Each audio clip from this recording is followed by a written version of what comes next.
अध्याय नंबर 12 इमारतें, चित्र तथा किताबें। लौह स्तंभ। ठीक है, लौह स्तंभ में क्या था कि महरौली आपका दिल्ली में पड़ता है। ठीक है, कुतुब मीनार के परिसर में खड़ा यह लौह स्तंभ भारतीय शिल्पकारों की कुशलता का एक अद्भुत उदाहरण है। इसकी ऊंचाई 7.2 मीटर और वजन 3 टन से भी ज़्यादा है। इसका निर्माण लगभग 1500 साल पहले हुआ। ठीक है, इसके बनने के समय जानकारी हमें इस पर खुदे अभिलेख से मिलती है। इसमें चंद्र नाम के एक शासक का जिक्र है जो संभवतः गुप्त वंश के थे। आश्चर्य की बात यह है कि इतने वर्षों के बाद भी इसमें जंग नहीं लगा। ईंटों और पत्थरों की इमारतें। ठीक है, हमारे शिल्पकारों की कुशलता के नमूने स्तूप जैसी कुछ इमारतों में देखने को मिलते हैं। स्तूप का शाब्दिक अर्थ होता है टीला। ठीक है, स्तूप का शाब्दिक अर्थ क्या होता है? टीला होता है। हालांकि ये स्तूप विभिन्न आकार के थे, कभी गोल या लंबे तो कभी बड़े या छोटे। उन सब में एक समानता है।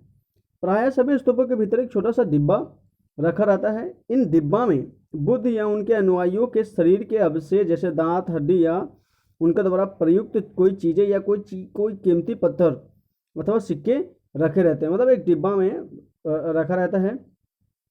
ठीक है, चाहे तो वो अवशेष हो किसी बुद्ध के अनुयायियों का या फिर किसी कोई उनसे जुड़ी चीज़ें उस डिब्बा में रखा जाता है। ठीक है, और यह स्तूप के भीतर एक छोटे से डिब्बा में रखा रहता है। ठीक है, इसे धातु मंजूषा कहते हैं। क्या कहते हैं इसे? धातु मंजूषा। याद रखिएगा कि धातु मंजूषा कहते हैं। प्रारंभिक स्तूप धातु मंजूषा के ऊपर रखा मिट्टी, जो पहले के स्तूप थे उस टाइम क्या होता था कि धातु मंजूषा के ऊपर रखे मिट्टी का टीला होता था, यानी जो डिब्बा है उस डिब्बा के ऊपर मिट्टी का टीला होता था और बाद में टीलों को ईंटों से ढक दिया जाता था और बाद के काल में उसे गुंबद नुमा ढांचे को तराशे हुए पत्थरों से ढक दिया जाता था। मतलब एक डिब्बा है, उसमें अवशेष हैं। ठीक है, फिर उसके बाद उस पर मिट्टी रख दिया जाता था और उसके बाद मिट्टी का ढांचा बना दिया जाता था। उसके बाद ऊपर से ईंट का कवर। ठीक है, और उसके बाद में पत्थर। तो एक तरीके से गुंबद टाइप का बन जाता है। ठीक है, प्रायः स्तूप के चारों ओर परिक्रमा करने के लिए वृत्ताकार पथ बना होता है जिसे प्रदक्षिणा कहते हैं। मतलब एक मंदिर है, इसके चारों तरफ जो घुमा रहता है उसको हम लोग प्रदक्षिणा बोलते हैं। ठीक है, इस वाले एरिया को, इस रास्ते को रोलिंग से घेर दिया जाता था जिसे वेदिका कहते हैं। मतलब इसको वेदिका भी कहते हैं। ठीक है, ये गर्भगृह हो गया। गर्भगृह के चारों तरफ घूमने वाला जो एरिया होता है उसको हम लोग क्या बोलते हैं? वेदिका कहते हैं। वेदिका में एक प्रवेश द्वार, यानी समझ लीजिए कि यहाँ पर एक प्रवेश द्वार कर दिए और उसके बाद आराम से जाइए और इसमें घूम लीजिए। ठीक है, तो रोलिंग तथा तोरण प्रायः मूर्तिकला की सुंदर कलाकृतियों से सजे होते थे। अमरावती को ढूंढो। ठीक है, यहाँ कभी एक भव्य स्तूप हुआ करता था लगभग 2000 साल पहले। ठीक है, इस स्तूप को सजाने के लिए शिलाओं पर चित्र उकेरे गए हैं। कई बार पहाड़ियों को काटकर बनावटी गुफाएं बनाई जाती थी। इस तरह की कई गुफाओं को मूर्तियां तथा चित्रों द्वारा सजाया जाता था। इस काल में कुछ आरंभिक हिंदू मंदिर को भी निर्माण किया गया। इन मंदिरों में विष्णु, शिव और दुर्गा जैसी देवी देवताओं की पूजा होती थी। मंदिर का सबसे महत्वपूर्ण भाग जो है वह गर्भगृह होता था और जहां मुख्य देवी या देवता की मूर्ति को रखा जाता था। इसी स्थान पर पुरोहित धार्मिक अनुष्ठान करते थे और भक्त पूजा करते थे। अक्सर गर्भगृह को एक पवित्र स्थान के रूप में दिखाने के लिए भीतर गांव जैसे मंदिर में उसके ऊपर काफ़ी ऊंचाई, मतलब जैसे ये हो गया बिल्कुल यहाँ पर शंकर भगवान का मंदिर हो गया। ठीक है, तो इसके ऊपर एक गुंबद टाइप का नहीं रहता है, एक त्रिकोण टाइप का रहता है। ठीक है, और मान लिया कि ये कोई गांव हो गया। ठीक है, तो इस गांव में इस गर्भगृह को आराम से जो है वो देख सकता है। ठीक है, बाकी इधर मंदिर के परिसर हो गया, चारों तरफ आराम से घूम सकता है, तो इसको वेदिका बोला जाता है। ठीक है, फिर बीच में यहाँ पर एक प्रवेश द्वार होता था वेदिका के बीच में। ठीक है, ये हो गया।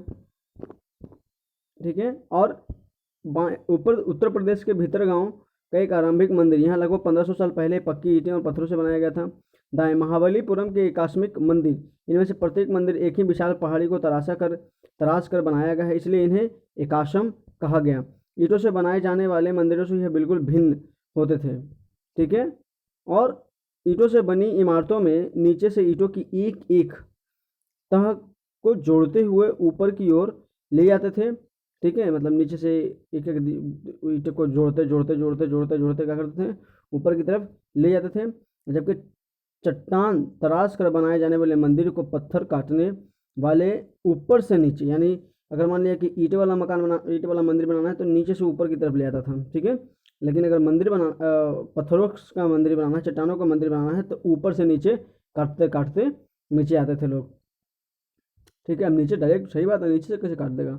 तो इन मंदिरों को बनाते समय पत्थर काटने वाले को किन समस्याओं का सामना करना पड़ता होगा। ठीक है, ये क्या है, एहोल का एहोल का एहोल जो किसका राजधानी था, तो चालुक्य वंश का राजधानी एहोल था। ठीक है, याद रखिएगा। और यह लगभग 1400 साल पहले बनाया गया था, याद रखिएगा ये भी। ठीक है, स्तूप तथा मंदिर किस तरह बनाए जाते थे, तो स्तूपों तथा मंदिर को बनाने की प्रक्रिया में कई अवस्थाएं होती थी। ठीक है, इसके लिए काफ़ी धन खर्च होता था, इसलिए आमतौर पर राजा या रानी इन्हें बनवाने का निश्चय करते थे। पहला काम अच्छे किस्म के पत्थर ढूंढकर शिलाखंडों को खोदकर निकालना होता था। फिर मंदिर या स्तूप के लिए सोच विचार कर तय किए गए स्थान पर शिलाखंडों को पहुंचाना होता था। यह पत्थरों को काट छाट कर तराशने के बाद खंभों, दीवारों की चौखटें, फर्शों तथा छतों का आकार दिया जाता था, और इन सबके तैयार हो जाने पर सही जगह पर उन्हें लगाना काफ़ी मुश्किल का काम होता था। इसके बारे में थोड़ा सा देख लेते हैं। ठीक है, उड़ीसा का जैन मठ एक पहाड़ी को खोद कर इसे 2 मंजिली इमारत का बनाया गया है। अब कमरों के प्रवेश द्वार को ध्यान से देखें, इनमें जैन भिक्षु रहते थे और ध्यान करते थे। ठीक है,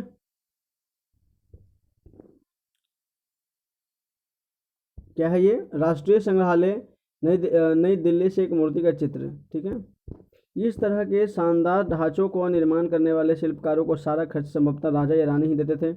इसके अतिरिक्त इन स्तूपों या मंदिरों में आने वाले भक्त जो उपहार अपने साथ लाते थे, उनसे इमारत की सजावट की जाती थी।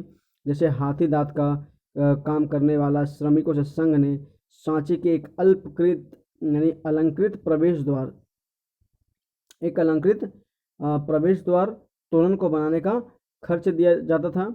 इसकी सजावट के लिए पैसे देने वाले व्यापारी, कृषक, माला बनाने वाले, इत्र बनाने वाले, लोहार सुनार जो है करता था, और तथा कई ऐसे स्त्री पुरुष शामिल थे जिनके नाम खंभों, रोलिंगों और दीवारों पर खुदे हैं। इसलिए जब तुम इन स्थानों को देखने जाओ तो याद रखना कि कितने सारे लोगों ने इन्हें बनाने और सजाने में अपना योगदान दिया था। ठीक है, और बच्चों के लिए है। मानचित्र में क्या है, चित्रकला। मानचित्र 7 में अजंता को ढूंढो। यह वह जगह है जहाँ के पहाड़ों में सैकड़ों सालों के दौरान कई गुफाएं खोदी गई। इनमें से ज़्यादातर बौद्ध भिक्षुओं के लिए बनाया गया था। बिहार, ठीक है, इनमें से कुछ को चित्रों द्वारा सजाया गया था। यहाँ इनके कुछ उदाहरण दिए गए हैं। गुफाओं के अंदर अंधेरा होने की वजह से अधिकांश चित्र मसालों की रोशनी में बनाए गए थे, और इन चित्रों के रंग 1500 साल बाद भी चमकदार हैं। ये रंग पौधों तथा खनिजों से बनाए गए थे। इन महान कृतियों को बनाने वाले कलाकार अज्ञात हैं। मतलब बहुत ही इंपॉर्टेंट चीज़ लिखा हुआ है यहाँ पर कि 1500 साल बाद भी चमकदार हैं, और यह रंग पौधे तथा खनिजों से बनाए गए थे। ठीक है, खनिजों से बनाए गए थे। और क्या था कि इन महान कृतियों को बनाने वाले कलाकार अज्ञात हैं। मतलब सही बात है कि उन कलाकार के बारे में अभी तक कुछ पता नहीं चला कि किसने बनाया था ऐसे। ठीक है, इस तरह का कैसे इंजीनियर थे यार पहले के लोग। ठीक है, पुस्तकों की दुनिया। इस युग में कई प्रसिद्ध महाकाव्यों की रचना की गई। इन उत्कृष्ट रचनाओं में स्त्री पुरुषों की वीर गाथाएं, देवी देवताओं से जुड़ी कथाएं हैं। करीब 1800 साल पहले एक प्रसिद्ध तमिल महाकाव्य शिल्पाधिकारम की रचना इलागी नामक कवि ने किया था। किसने किया था? इलांगो नामक कवि ने किया था। इसमें कोवलम नामक के एक व्यापारी की कहानी है। वह पुहार में रहता था। अपनी पत्नी कनग्गी की उपेक्षा कर वह एक नर्तकी माधवी से प्रेम करने लगा। बाद में वह और कनगी पुहार छोड़कर मदुरै चले गए। वहाँ पांड्या राजा के दरबारी जौहरी ने कोवलम पर चोरी का झूठा आरोप लगाया, जिस पर राजा ने उसे प्राण दंड दे दिया। कन्नगी ने जो अभी भी उससे प्रेम करती थी, इस अन्याय के कारण दुख और रोष से भर गई और उसने मदुरै शहर का विनाश कर डाला। ठीक है, क्या है अब नीचे देखते हैं ऊपर थोड़ा सा। शिल्प कादिकारम से लिया गया एक वर्णन। यहाँ कवि ने कन्नगी के दुख का इस तरह का वर्णन किया है। ओ मेरे दुख तो देखो, तुम मुझे सांत्वना तक नहीं दे सकते। क्या यह सही है कि विशुद्ध सोने से भी सुंदर सुंदर तुम्हारा शरीर बिना धूल से सना यूं ही पड़ा है। यहाँ कहाँ का न्याय है कि गोल धूलि की इस स्वर्णिम आभा में फूलमाला से ढके सुंदर वृक्ष स्थल वाले तुम जमीन पर गिरे पड़े हो। मैं अकेली असहाय और हताश होकर खड़ी हूँ। क्या ईश्वर नहीं है? क्या इस देश में ईश्वर नहीं है? पर क्या उस स्थान पर ईश्वर रह सकते हैं जहाँ के राजा की तलवार निर्दोष नवागंतुक के प्राण ले लेती है? क्या ईश्वर नहीं है? नहीं है। ठीक है, इस तरीके से उनका कहानी था, बिल्कुल ये वाला। ठीक है, पढ़ लीजिएगा अच्छे से। एक और तमिल महाकाव्य मणि मैखलाई के करीब 1400 साल पहले सतनार द्वारा लिखा गया था। मणि मैखलाई को करीब 1400 साल पहले सतनार द्वारा लिखा गया था। इसमें कोवलन तथा माधवी की बेटी की कहानी है। यह रचनाएं कई सदियों पहले से ही खो गई थी। उनकी पांडुलिपियां दोबारा लगभग 100 साल पहले मिली। अन्य लेखक जैसे कालिदास, जिनके बारे में तुम अध्याय 11 में पढ़ोगे, संस्कृत में लिखे थे। ठीक है, मेघदूत का एक श्लोक। ठीक है, यह उनकी सबसे प्रसिद्ध रचना मेघदूत से एक अंश दिया गया है। यहाँ बिरही प्रेम बरसात के एक बादल को अपना संदेशवाहक बनाने की कल्पना करता है। देखो इसमें किस तरह कवि ने बादलों को उत्तर की ओर ले जाती ठंडी हवा का वर्णन किया। तुम्हारे बौछारों से मुलायम हो उठी मिट्टी की भीनी खुशबू से भरे, हाथियों की सांस में बसी जंगली गुलर को पकाने वाली शीतल बयार तुम्हारे साथ धीरे धीरे बहेगी। ठीक है, पुरानी कहानियों का संकलन तथा संरक्षण। हिंदू धर्म से जुड़ी कई कहानियाँ जो बहुत पहले से प्रचलित थी, इसी काल में लिखी गई। इनमें पुराण भी शामिल है। पुराण का शाब्दिक अर्थ होता है प्राचीन या पुराण। पुराणों में विष्णु, शिव, दुर्गा, पार्वती जैसे देवी देवताओं से जुड़ी कहानियाँ हैं। इनमें इन देवी देवताओं की पूजा की विधियाँ दी गई हैं। इसके अतिरिक्त इनमें संसार के सृष्टि राजाओं के बारे में भी कहानियाँ हैं। अधिकतर पुराण सरल संस्कृत श्लोक में लिखे गए हैं, जिससे सब उन्हें सुन और समझ सकें। स्त्रियाँ तथा शूद्र जिन्हें वेद पढ़ने की अनुमति नहीं थी, वे भी इसे सुन सकते हैं। पुराणों का पाठ पुजारी मंदिरों में किया करते थे, जिसे लोग सुना करते थे। ये संस्कृत महाकाव्य भारत और रामायण लंबे अरसे से लोकप्रिय है। तुम में भी कुछ बच्चे इन कहानियों से परिचित हो गए। महाभारत कौरवों और पांडवों के बीच युद्ध की कहानी है। इस युद्ध का उद्देश्य पुरुवंश की राजधानी हस्तिनापुर की गद्दी प्राप्त करना था। यह कहानी बहुत ही पुरानी है, पर आज इसे हम जिस रूप में जानते हैं वह करीब 1500 साल पहले लिखी गई। माना जाता है कि पुराणों और महाभारत दोनों को ही व्यास नाम के ऋषि ने संकलित किया था। महाभारत में ही भगवत गीता भी है, जिसके बारे में तुमने अध्याय 10 में पढ़ा था। रामायण की कथा कौशल के राजकुमार राम के बारे में है।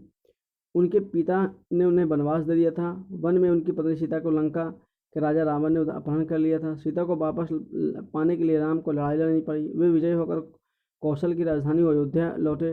महाभारत की तरह ही रामायण भी एक प्राचीन कहानी है, जिसे बाद में लिखित रूप दिया गया। कहानी है जिसे बाद में लिखित रूप दिया गया। ठीक है, और संस्कृत रामायण के लेखक वाल्मीकि माने जाते हैं। ठीक है, मतलब ये ध्यान रखिएगा कि ये पहले था और लिखा गया बाद में। ठीक है, आम लोगों द्वारा कही जाने वाली कहानियाँ। आम लोग भी कहानियाँ कहते थे, कविताओं और गीतों की रचना करते थे, गाना गाते थे, नाचते थे, नाटकों को खेलते थे। ठीक है, इनमें से कुछ तो इस समय के आसपास जातक और पंचतंत्र की कहानियाँ के रूप में लिखकर सुरक्षित कर दिए गए। जातक कथाएं तथा अक्सर स्तूपों की रोलिंग तथा अजंता के चित्रों में दर्शाई जाती थी। इनमें से एक कहानी केवल अगले पृष्ठ पर दी गई है। ठीक है, बंदर राजा की कहानी। एक समय बंदरों का एक महान राजा हुआ। वह हिमालय पर गंगा के किनारे अपने 80,000 अनुयायियों के साथ रहता था।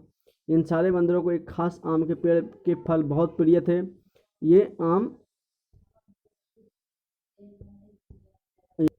ये आम बड़े मीठे होते थे। इतने स्वादिष्ट आम धरातल पर नहीं उगते थे। एक दिन एक पका हुआ आम गंगा नदी में क्या हो गया? कि गिरकर बहुत बहते बहते वाराणसी पहुंच गया। उस वक्त नदी में वहां का राजा नहा रहा था। उसे वह आम मिला। उसे चक्कर वह हैरान रह गया। उसने अपने राज्य के जंगले को देखभाल करने वालों से पूछा कि क्या वे इस आम के पेड़ को ढूंढ सकते हैं या नहीं। वे राजा को हिमालय की पहाड़ी पर ले गए और वहां पहुंचकर राजा और उनके दरबारियों ने खूब आम खाए। ठीक है।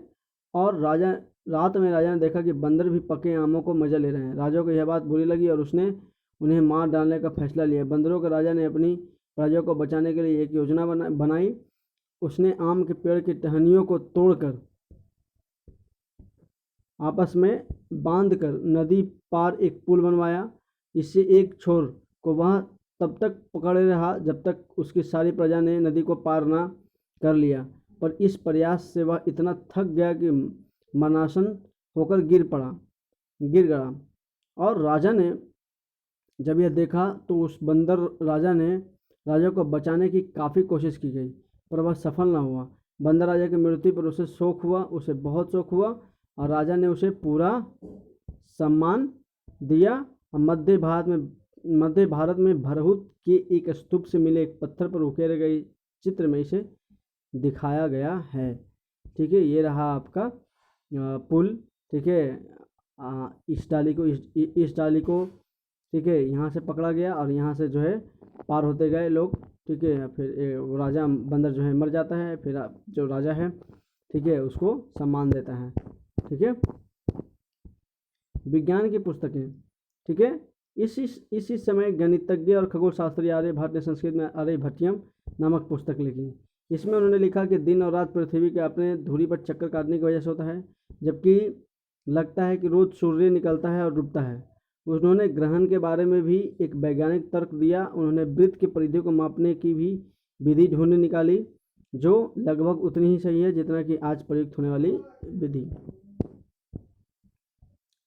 शून्य। ठीक है। शून्य अंकों का प्रयोग पहले से होता रहा, पर अब भारत के गणितज्ञों ने शून्य के लिए एक नए चिन्ह का आविष्कार किया। गिनती की यह पद्धति अरबों द्वारा अपनाई गई और तब यूरोप में भी फेल हो गया। आज भी यह पूरी दुनिया में प्रयोग की जाती है अन्यत्र। ये रहा वर्ल्ड हिस्ट्री का। ठीक है। सो वर्ल्ड हिस्ट्री थोड़ा सा वर्ल्ड हिस्ट्री पढ़ लेते हैं। ठीक है। ये रहा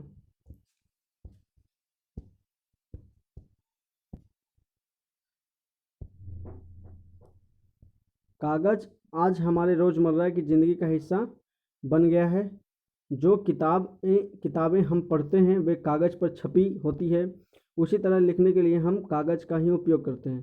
कागज़ का आविष्कार करीब 1900 साल पहले कोई लून नाम के व्यक्ति ने चीन ने किया। ठीक है। और पौधे के रेशों, कपड़ों और रस्सियों और पेड़ों की छालों को पीट पीट कर लुगदी बनाकर उसे पानी में भिगो दिया। फिर उस लुगदी को दबाकर उसका पानी निचोड़ा और तब सुखाकर कागज़ बनाया। आज भी हाथ से कागज़ बनाने के लिए इस विधि को अपनाया जाता है। कागज़ बनाने की तकनीक को सदियों तक गुप्त रखा। करीब 1400 साल पहले यह कोरिया तक पहुंची और इसके तुरंत बाद ही यह जापान तक फैल गई। करीब 1800 साल पहले यह बगदाद में पहुंची। फिर बगदाद से यह यूरोप, अफ्रीका और एशिया के अन्य भागों में फैली। इस उपमहाद्वीप में भी कागज़ की जानकारी बगदाद से ही आई। ठीक है। हो गया आपका ये चैप्टर लास्ट।